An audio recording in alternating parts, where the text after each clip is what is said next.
लगता है बड़ा प्यारा। बाहों में भर लूं तुझको, लगता है बड़ा प्यारा। दुनिया का रंग क्या देखूं, तेरा दीदार काफी है। दुनिया का रंग क्या देखूं, तेरा दीदार काफी है। करूं मैं प्यार किसको से, तेरा एक प्यार काफी है। बस भगवान से प्रीत करो, दुनिया वालों से प्रीत करने की आवश्यकता नहीं है। जादू भरी निगाहें करती है क्या इशारा, जादू भरी निगाहें करती है क्या इशारा। बाहों में भर लूं तुझको, लगता है बड़ा प्यारा। बाहों में भर लूं तुझको, लगता है बड़ा प्यारा। आती है तेरी मुझको, आती है तेरी मुझको, ये याद कौन सी है।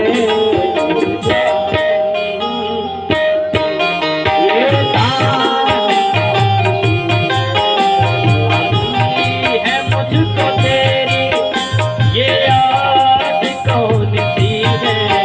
जरा बता दे प्यारे, ये कान कौन सी है।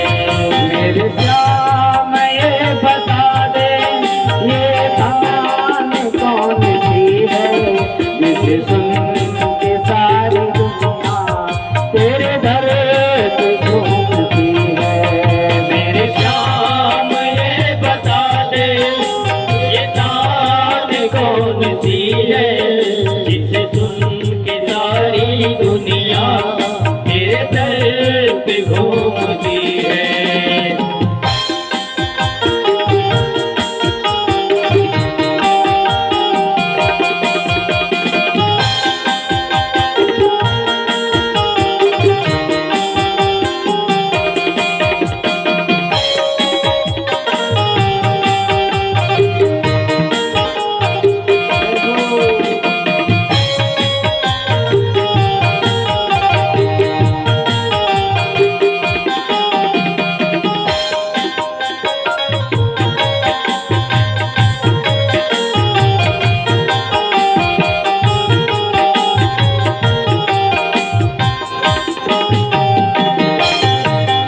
कर गई तेरी अदाएं घायल हमारे दिल को।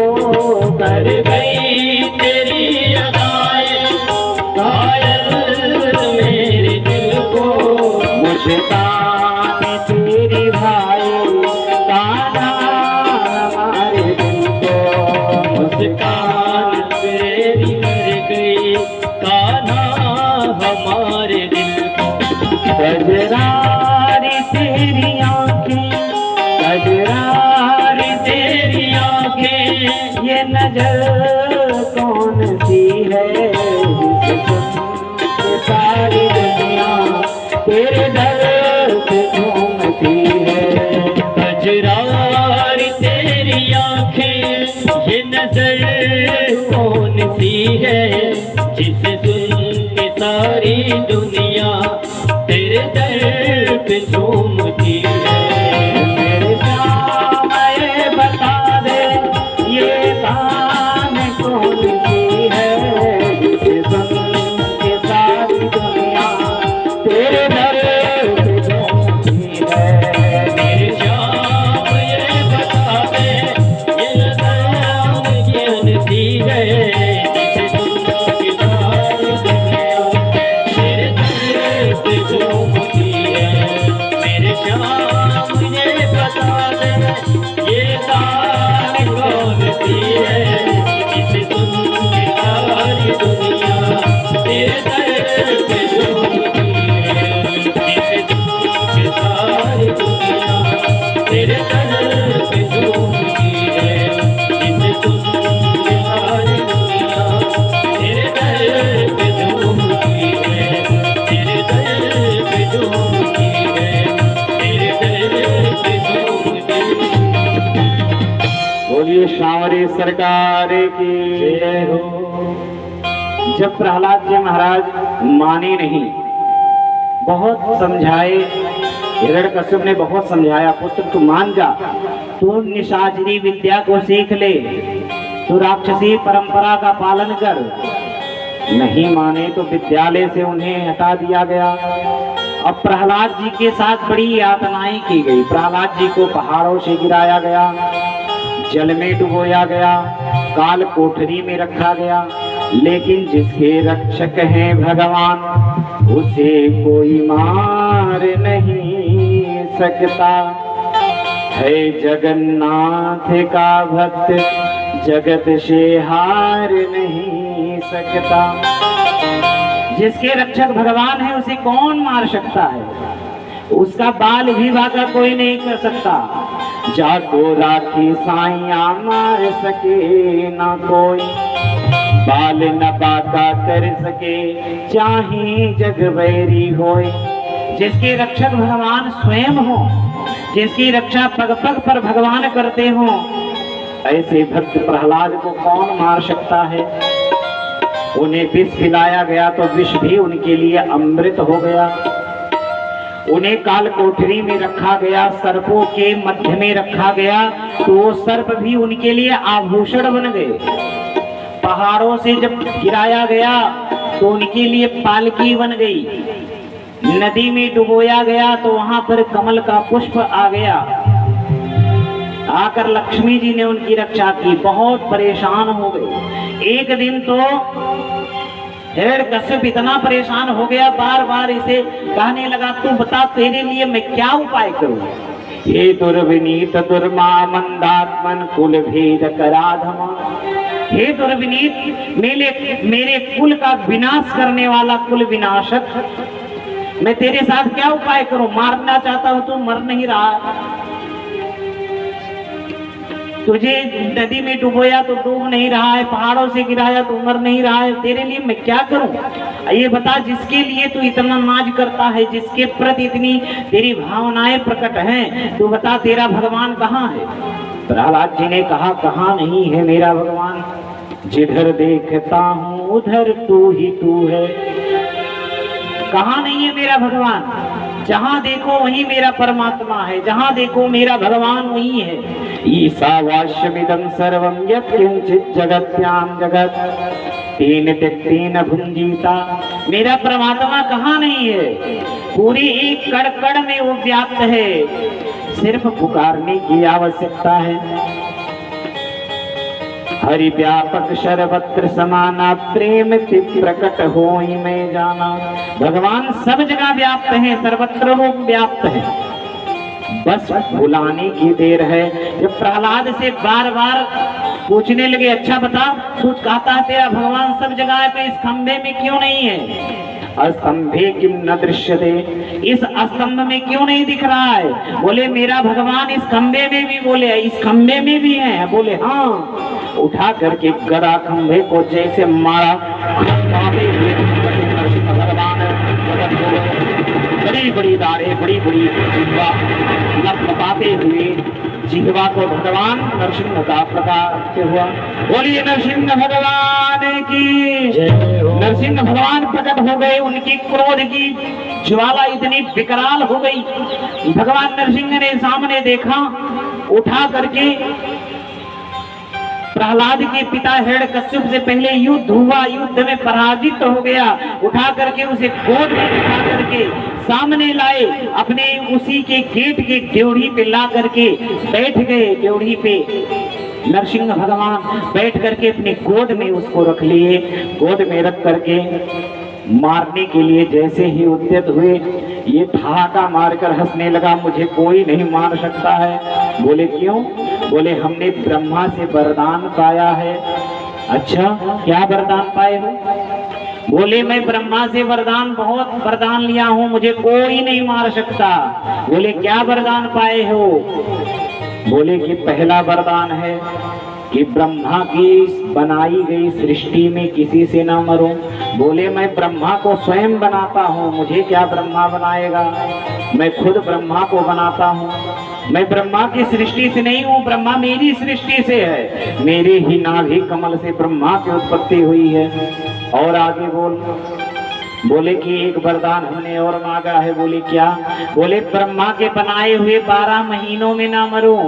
बोले इसीलिए तो तेरे लिए मैंने 13वां महीना बनाया है, जिसे मलमास कहते हैं, पुरुषोत्तम मास कहते हैं। भगवान ने कहा मैं तेरे लिए 13वें महीने का निर्माण किया हूँ। आज से पुरुषोत्तम मास भी बनेगा, और ये पुरुषोत्तम मास ब्रह्मा की सृष्टि से परे है। इसीलिए पुरुषोत्तम मास को सबसे उत्तम मास माना गया है। धर्म कर्मों के लिए पुरुषोत्तम मास सर्वश्रेष्ठ मास होता है। उसमें कुछ भी नहीं देखना है। पुरुषोत्तम मास में खूब धर्म कर्म करो, खूब दान करो। उसमें दान करने से और भी 4 गुना लाभ होता है, क्योंकि वो स्वयं भगवान का बनाया गया मास है, स्वयं भगवान का मास है। भगवान का नाम है पुरुषोत्तम, और जो पुरुषोत्तम का मास हो उसी को पुरुषोत्तम मास कहते हैं। ये पुरुषोत्तम मास है। इसने कहा कि अभी मैंने, हमारी वरदान बहुत हैं, अभी मैंने एक वरदान और मांगा है। बोले क्या? बोले कि मैं ना नर से मरूं, ना मैं पशु से मरूं। बोले अच्छा ये बता, मैं तुझे क्या दिख रहा हूं? नरसिंह भगवान आधा मानव थे, आधा पशु थे, इसीलिए उनका नाम नरसिंह पड़ा। बोले कि तू बता मैं तुझे क्या दिख रहा हूँ? बोले आप न पशु हैं और न मानव हैं। बोले इसीलिए तो मैंने नरसिंह अवतार लिया है। और बता? बोले कि अभी भी मेरे पास ऑप्शन है, मैंने और भी मांगा है ब्रह्मा जी से। बोले क्या? बोले कि मैं ना आकाश में मरूं, ना पृथ्वी पे मरूं। बोले अभी तू है कहाँ? बोले कि आपके गोद में हूँ। बोले ये बता, गोद मेरा आकाश में है कि पृथ्वी पे है? बोले ये तो बीच में है। बोले हमने और वरदान मांगा है। बोले क्या? बोले मैं ना अस्त्र से मरूं, ना मैं शस्त्र से मरूं। भगवान नरसिंह ने कहा ये जो देव बड़े बड़े नख, ये मेरे नख ना अस्त्र हैं और ना शस्त्र हैं, लेकिन तुझे मारने के लिए ये पर्याप्त हैं। बोले और कुछ मांगा हो तो याद कर ले, क्योंकि अब तेरा, उसने अपने सारे वरदानों को भगवान को गिनाया। भगवान ने सारे वरदानों की पूर्ति करी एक ही वरदान से, नरसिंह अवतार लेकर। भगवान ने, नरसिंह ने अपने गोद पर रखा और अपने नखों को उसके नाभि में धसाया, धसा करके नाभि से उसकी अतड़ियों को चीरते हुए अतड़ियां निकाल ली बाहर। अतड़ियों को निकाल करके नरसिंह भगवान उसकी अतड़ियों को माला पहन लिए। नरसिंह भगवान ने, हिरण्यकश्यप की मृत्यु हो गई, नरसिंह भगवान ने उसकी अतड़ियों को निकाल करके माला पहनी है। सुखदेव जी महाराज से परीक्षित जी ने कहा, प्रभु इतने पापी दुरात्मा व्यक्ति के अतड़ी की माला पहनने की क्या जरूरत थी? भगवान ने उसके अतड़ियों की माला क्यों पहने? बोले कि भगवान उसकी अतड़ियों की माला इसलिए पहने, जिसके कुल में, जिसके पुरुषार्थ के द्वारा भक्त प्रहलाद जैसे भक्त की उत्पत्ति हुई है। भगवान ये जानना चाहते थे कि इसके रक्त में, इसकी अतड़ियां में ऐसी क्या है कि भक्त प्रहलाद इसके घर में आया। भगवान ने इसलिए उसकी अतड़ियों की माला पहन ली है। भगवान कहते हैं कि भक्त प्रहलाद जैसा भक्त जिस कुल में प्रकट होता है, उस कुल की 21 पीढ़ियां तर जाती हैं। अब प्रहलाद, हिरण्यकश्यप की मृत्यु हो गई, भगवान ने उठा करके उसे जमीन पर रखा। फिर भी अभी नरसिंह भगवान का क्रोध शांत नहीं हुआ। नरसिंह भगवान का क्रोध शांत नहीं हुआ। नरसिंह भगवान अभी भी क्रोधित हैं। लाल लाल आंखें, विकराल विकराल नख, अभी भी ये क्रोधित हैं। क्या पाऊं, क्या कर डालूं, किसको मार डालूं, किसको क्या कर डालूं? क्योंकि जो अपराध भगत कर करही, राम रोष पावक सो जरई। जो भक्त का अपराध करता है वो भगवान के क्रोध रूपी अग्नि से कदापि नहीं बच सकता है। भगवान अभी भी क्रोधित हैं कि मेरे भक्त को, मेरे प्रहलाद को कितना इसने कष्ट दिया, कहीं मेरे आने में देरी तो नहीं हुई। भगवान स्वयं प्रहलाद से क्षमा मांगे हैं कि हे प्रहलाद, मुझे आने में देरी हुई होगी तो उसके लिए मुझे क्षमा करना।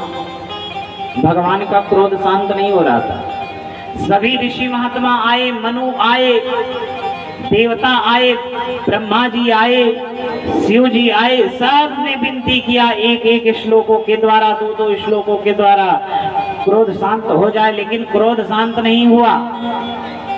बोले अब कैसे शांत होगा? ब्रह्मा जी ने कहा हो सकता है एक व्यक्ति के आने से क्रोध शांत हो जाए। कौन?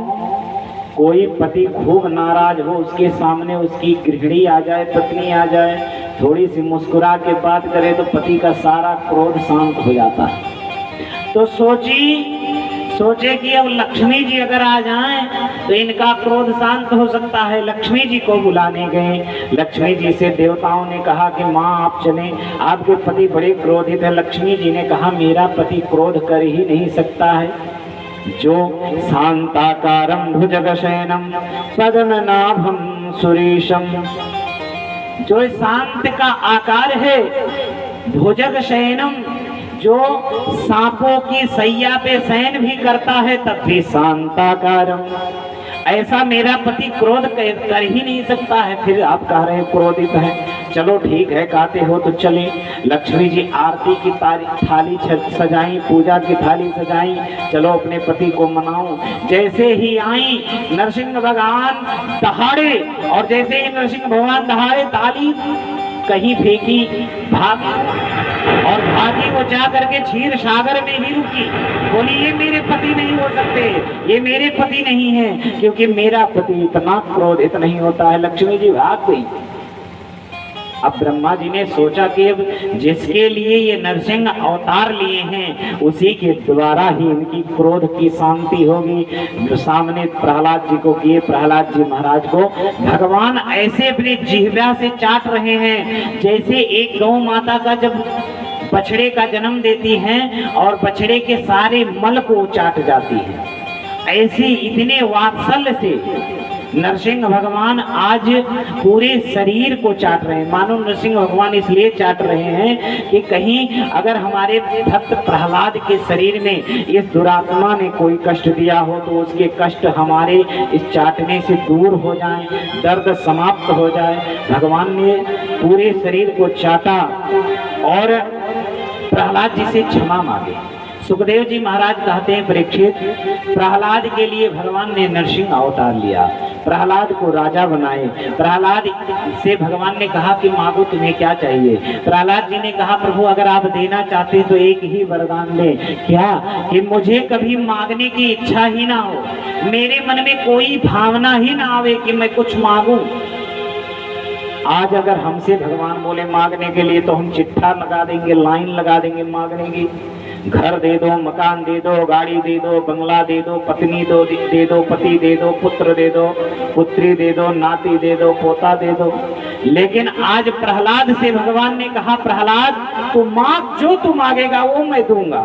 प्रहलाद ने कहा प्रभु अगर देना चाहते हो तो यही दो कि मेरे मन में कभी इच्छा ही ना आवे कि मैं कुछ मांगू, मेरे मन में मांगने की इच्छा ही समाप्त हो जाए। प्रहलाद जी को भगवान ने वचन दे करके चले गए, राजा बना करके। तेरे कुल में आज से मैं किसी भी व्यक्ति को, तेरे कुल में जन्म लेने वाले किसी भी प्राणी की हत्या नहीं करूंगा।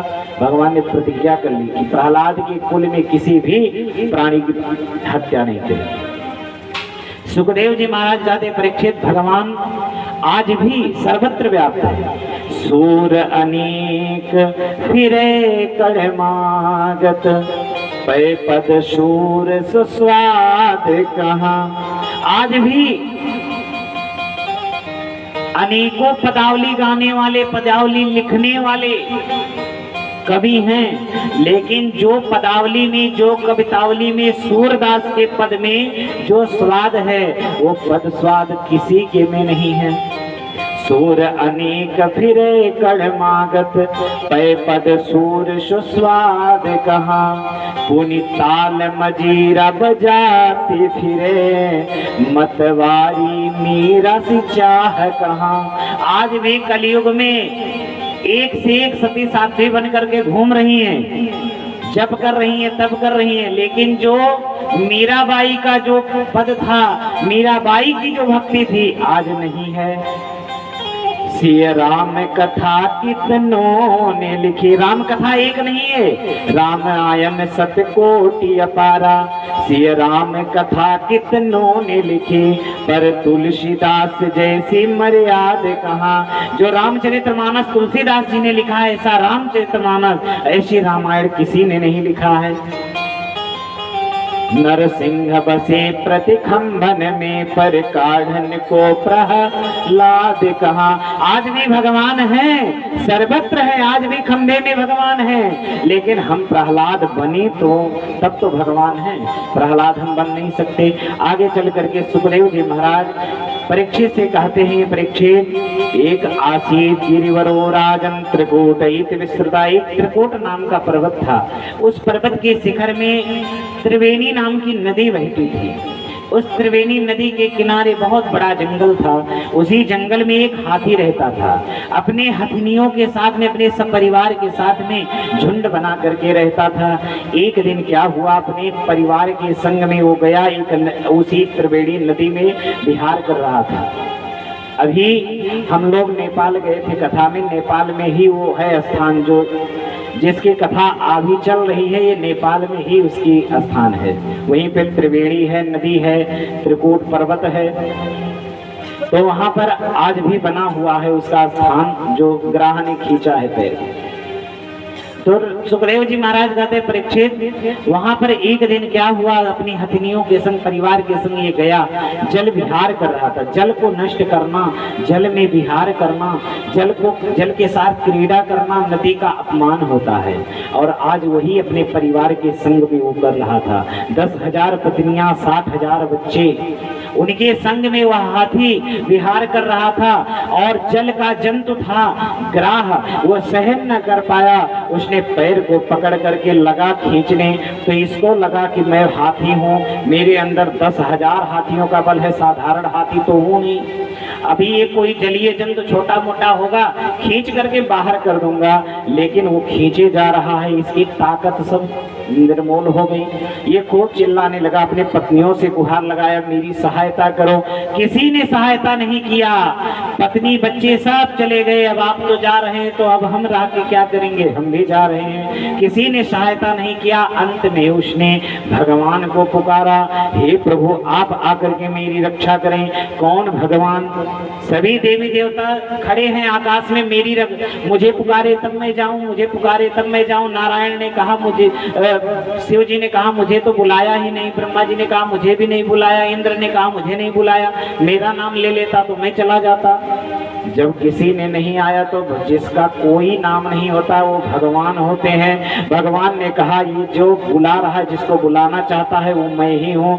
भगवान ने गरुड़ को छोड़ करके भगवान आए और उसके सूंड को पकड़ करके भगवान बाहर लाए। जब उसे खींचे तो उसके साथ में ग्राह भी खींचा चला आया, मगरमच्छ भी खींचा चला आया बाहर। भगवान ने पहले ग्राह को चक्र सुदर्शन से उसके गले को काट करके उसका उद्धार कर दिए। बोलिए हरि भगवान की जय, हरि नारायण भगवान की जय हो। भगवान का हरि अवतार हुआ। हरि अवतार से भगवान ने गज का उद्धार किया। ये गजेंद्र हाथी जो है पूर्व जन्म में राजा था और इसने मदमत्त होकर के बैठा था और एक संत जा रहे थे, उनका अपमान कर दिया था, जिसके श्राप के कारण इसे हाथी की योनि प्राप्त हुई। एक हाहा हो नाम के गंधर्व थे, वो जल में क्रीड़ा कर रहे थे। नारद जी को देख करके, नारद जी एक ऋषि थे, वो ऋषि जल में तपस्या कर रहे थे, उनके पैर को बार बार वो पकड़कर खींच रहा था, क्रीड़ा कर रहा था। तो उनने श्राप दे दिया, जा तू गंधर्व हो करके जल के जंतु की भांति व्यवहार करता है, जा मैं तुझे श्राप देता हूं, तो जल का ही जीव हो जा। इसीलिए वो ग्राह बना और इसने गज बने। और यही दोनों गज ग्राह की कहानी आगे भगवान देखे। एक बार दुर्वासा जी भगवान के यहाँ से आ रहे थे, तो दुर्वासा जी को भगवान ने माला पहनाई थी। दुर्वासा जी ने उस माला को इंद्र को पहना दिया, इंद्र ने उस माला को अपने हाथी को पहना दिया, तो हाथी ने उस माला को कुचल करके पैर से नष्ट कर दिया। तो भगवान के चढ़े हुए फूल को, माला को नष्ट नहीं करना चाहिए। जो फूल को और माला को नष्ट करता है वो सबसे बड़ा अपराध करता है। अब इन्होंने अपराध कर दिया और देवराज इंद्र श्री से हीन हो गए, उन्हें गद्दी छोड़नी पड़ी। इसके कारण समुद्र मंथन हुआ, वहां पर असुरों का राज्य हो गया। समुद्र मंथन हुआ, समुद्र मंथन के द्वारा अमृत निकला, अमृत कई रत्न निकले, उसमें अमृत निकला। अमृत को देवताओं ने पिया। उसके बाद देवासुर संग्राम हुआ। देवासुर संग्राम में इंद्र का विजय हुआ, पुनः उन्हें गद्दी प्राप्त हुई। आगे चल करके भगवान सुखदेव कहते हैं कि देवताओं के राज्य को प्राप्त करने के लिए भगवान ने देखा कि जब देवताओं का राज्य चला गया है तो भगवान ने वामन अवतार धारण किया। फाल्गुन मास के शुक्ल पक्ष की प्रतिपदा को भगवान प्रतिपदा से लेकर के त्रयोदशी तक पयोव्रत की उनकी मां ने, और भगवान अदिति के गर्भ से वामन भगवान की उत्पत्ति हुई। वामन भगवान की उत्पत्ति हुई। वामन भगवान की स्तुति सभी देवताओं ने किया। सभी ने वामन भगवान को, सविता ने गायत्री मंत्र का उपदेश दिया, बृहस्पति ने यज्ञोपवीत, कश्यप ने मेखला, पृथ्वी ने कृष्ण मृग चर्म दिया, वन के स्वामी चंद्रमा ने दंड प्रदान किया, माँ अदिति ने कौपीन दिया, कटिवस्त्र दिया, आकाश के अभिमानी देवता छत्र ब्रह्मा ने कमंडलो, सप्त ऋषियों ने कुसा दिया। भगवान सरस्वती ने भगवान वामन को रुद्राक्ष की माला दी। एक छोटा सा ब्रह्मचारी बना करके सभी ने विभूषित किया। अब ये ब्रह्मचारी गुरुदेव के पास गए, गुरुवर आप बताएं मैं क्या करूं। पिताजी से बोले कि पिताजी बताएं मैं क्या करूं। पिता ने कहा कि बेटा तू मुझे देना चाहता है तो मेरे पुत्रों के राज्य को जा तो भिक्षाटन करके ला, मेरे पुत्रों के राज्य को दे दे। वामन भगवान आज चल दिए। महाराज बलि 100 यज्ञ करने की प्रतिज्ञा कर चुके हैं कि 100 यज्ञ कर लेंगे ताकि मैं इंद्र बनने का अधिकारी हो जाऊं। जो 100 यज्ञ करता है वो इंद्र बनता है। उन्होंने यज्ञ पे यज्ञ किए जा रहे हैं। अब धीरे धीरे 99 यज्ञ हो चुका है। 100 यज्ञ में भगवान आ गए। भगवान वामन ने वामन का रूप धारण करके आया। भगवान को आते देखे बड़े प्रसन्न हो गए। लग रहा है कोई सूर्य आ रहा है। भगवान वामन की बहुत सुंदर स्वागत किया। वामन भगवान की विनती की, स्तुति की। वामन भगवान से बोले कि आप मांगो, आपको क्या चाहिए। वामन भगवान ने कहा मुझे कुछ नहीं चाहिए, अगर आप देना चाहते हैं तो मुझे इतना ही दे। पदानि त्रीणि दैत्रेन्द्र सम्मितानि शत पदाम। पहले तो मुझे कुछ चाहिए नहीं, अगर तू देने की इतनी ही इच्छा करता है तो 3 पग भूमि दे दे। वामन भगवान की बात को सुन करके बलि हंसने लगा। अरे मैं अखंड भूमंडल का मालिक हूँ और तो 3 पग भूमि मांग रहा है। जैसे तेरी छोटी आकार है वैसे ही तेरी बुद्धि भी छोटी है। अरे तू मुझसे एक राज्य मांग लेता तो मैं राज्य दे देता। अब तू क्या मांग रहा है? 3 पग भूमि। वो भी कह रहा है मैं अपने ही पैर से नापूंगा। आप सोचो कि छोटा सा 52 अंगुल का वामन भगवान अपने ही पैरों से 3 पग भूमि मांग रहे हैं। शुक्राचार्य जी ने मना किया कि ना दो, ये एक साधारण व्यक्ति नहीं है, छलिया विष्णु ही वामन बन के आया है। शुक्राचार्य जी की आंखें फूट गई। इसी चक्कर में कथा बहुत है और हमें जन्मोत्सव कराना है, तो आइए 10 मिनट में ही पूरी कथाओं को हम शीघ्र कहते हैं। अब वामन भगवान को संकल्प करके 3 पग भूमि दी। पहले पग में वामन भगवान ने रसातल को नाप लिया, दूसरे पग में वामन भगवान ने ब्रह्मलोक को नाप लिया। अब तीसरे पग में रसातल से लेकर के ब्रह्मलोक पूरा अखंड भूमंडल तो वामन भगवान ने 2 ही पग में नाप लिया। तीसरा पग रखे कहाँ? बलि से बोले बलि तूने संकल्प किया है 3 पग भूमि का, मैं 2 में ही तेरा पूरा राज्य नप गया, आप बता तीसरा कहाँ रखूं? बलि ने कहा प्रभु ये बतावें कि दानी का दान सबसे बड़ा होता है कि दानी बड़ा होता है? बोले कि दान से बड़ा दानी होता है, क्योंकि दानी ने अगर दान नहीं करता तो फिर कैसे दान मिलता? तो बोले कि प्रभु अब ये दानी आपके सामने है, आप इसे अपने पैर से नाप करके तीसरा पग इसके ऊपर रख करके इसे ही नाप लो, दानी भी आपका दास हो जाएगा। अब वामन भगवान ने तीसरा पग बलि के शीश पे रखा, बलि का उद्धार हो गया। सब बलि के राक्षसगण सब भागे उनको बंदी बनाने, बलि रोक दिए, बोले कोई छुएगा नहीं, ये मेरा भगवान है, मेरा ठाकुर है। वामन भगवान की बहुत सुंदर स्तुति की है, वामन भगवान की पूजा की, पाठ किए। वामन भगवान ने पुनः उनका पूरा राज्य लौटाया, बोले मुझे ज्यादा नहीं चाहिए, बस देव कार्य के लिए मैं आया था, देवताओं का राज्य मुझे दे दो बस, और ज्यादा कुछ चाहना मुझे नहीं है। ब्राह्मण वामन भगवान ब्राह्मण बन करके राजा बलि के घर सब कुछ मांग लिए उनसे, फिर उन्हें उनका राज्य लौटा दिए, बोले कि आप मांगो, आपको क्या चाहिए। वामन भगवान से बलि ने कहा प्रभु अगर आप मुझे देना चाहते हो तो यही सांवली सूरत में आपका हमेशा देखना चाहता हूँ, हमेशा ये मूरत आपका मेरे सामने रहे, और जब भी मैं निकलूं, जब भी मैं अपने गेट से बाहर जाऊं, कहीं भी जाऊं, आपको ही देखूं। भगवान ने कहा इसके लिए तो मुझे आपका द्वारपाल बनना पड़ेगा। बोले प्रभु अब आप जो चाहें वो बने। भगवान बलि के घर में द्वारपाल बन करके रहे, बलि के घर में भगवान ने द्वारपाल बन के रहे। एक दिन नारद जी पहुंचे माता लक्ष्मी के पास, बोले कि नारायण भगवान कहाँ है आजकल, आपको पता है? बोले नहीं। बोले वो तो आजकल द्वारपाल की नौकरी कर रहे हैं। बोले कहाँ? बोले बलि के घर में द्वारपाल की नौकरी पा गए हैं, अगर तुम चाहती हो तो जाओ मांग लाओ।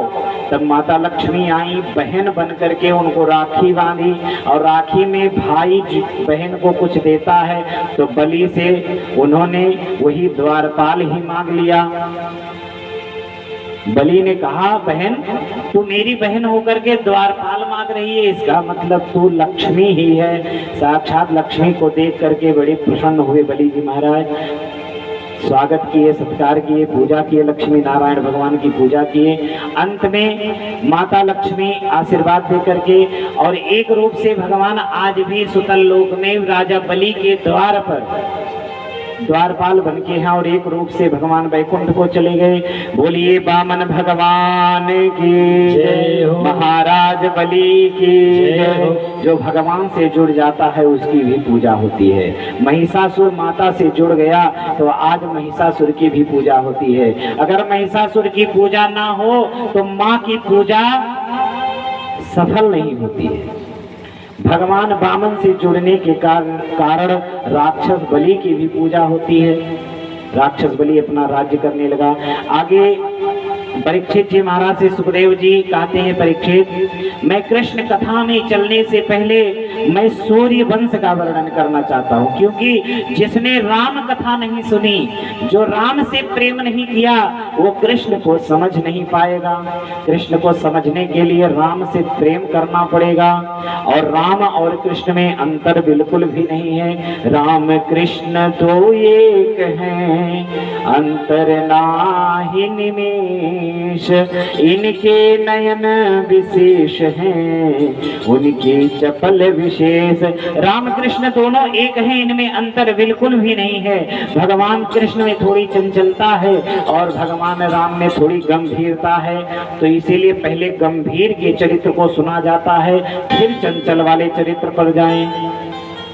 प्रेम को बांटती द्वेष को छांटती, प्रेम को बांटती दोष को छांटती, प्रेम को बांटती द्वेष को छांटती, प्रेम को बांटती द्वेष को छांटती। राम जी की कथा पाप को काट